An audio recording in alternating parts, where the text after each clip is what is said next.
Turning back to one of our top stories, whistleblowers have exposed trillions of dollars hidden in tax havens by some of the world's most influential figures. For some perspective on this, I'm joined by Margaret Bogrenry, founding partner of financial advisory firm ACM Partners. Thanks for joining us here on RT. So why do you think this information has just now come to light, and how could it escape the eyes of police and watchdog groups up to this point? Well, first of all, I think what's most interesting about this is the majority of these accounts aren't really illegal. I mean, I think what's upsetting so many people is that what most of these people have done in several cases is simply just worked their way around loopholes, frankly, the way you and I would if we were able to. I think what's interesting about this, though, is I'm curious to see what happens after this weekend. I mean, around the world, it seems like there's such a growing disparity between the ultra wealthy and everyone else, and I'm interested to see if any action actually takes place after this. Now, whistleblowers have done so far a better job in disclosure of this offshore misconduct. Do you think they can now be trusted as a kind of maybe internet police, so to speak, since they seem to be doing a pretty good job, maybe even a better job than the regular investigators?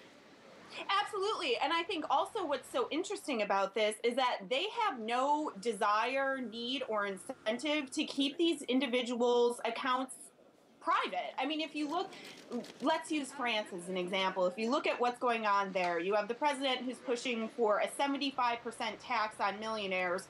Well, some of his buddies, employees, and close colleagues are keeping their money offshore. So I think you almost have to rely on these sort of 21st century vigilantes to really get the true information.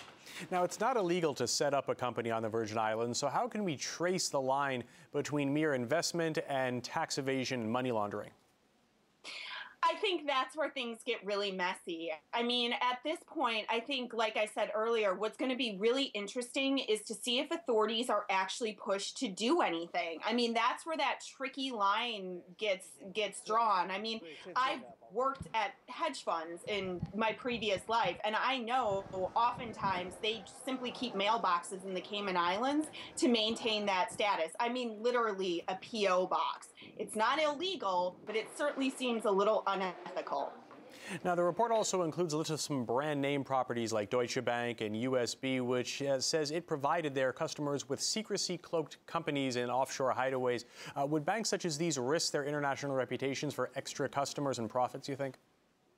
Well, first of all, I don't even know. I mean, this sounds terrible. I don't even know how much of their international reputations they're really risking. I mean, at this point, I feel like so much of the banking industry is seen like politics.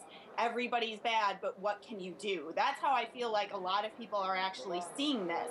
Do I think that they'll risk their reputation with the people who really matter? Maybe on face, but I don't think that they act without really thinking about what they're doing. So what they did internally probably made sense. Now, what consequences do you think we should expect now that such a huge cache of sensational information has been exposed this way? I think it's, like I said, I think you can look at this twofold. One, I think, like you said, looking at the internet community, I frankly really respect what, like you said, these watchdogs have done. I mean, it's easy to say one thing, you know, corporate billionaires and fat cats and all of that. It's another to actually see it in writing, those 2.5 million accounts, and see who's hiding what. So I think you're going to see a furtherance of that kind of vigilantism. Secondly, it'll be interesting to see what happens in the Eurozone most of all. I mean, you have riots in several countries right now from regular, you know, folks who are being asked to tighten their belts, not just not take vacations, but having trouble feeding their children. Meanwhile, the leaders' friends and, like I said, colleagues are busy stashing their money away and not paying, arguably, their fair share in taxes. I think it would be pretty devastating if something didn't come out of this. All right, Margaret Bogrenry, founding partner of advisory firm ACM Partners, thanks very much for your time.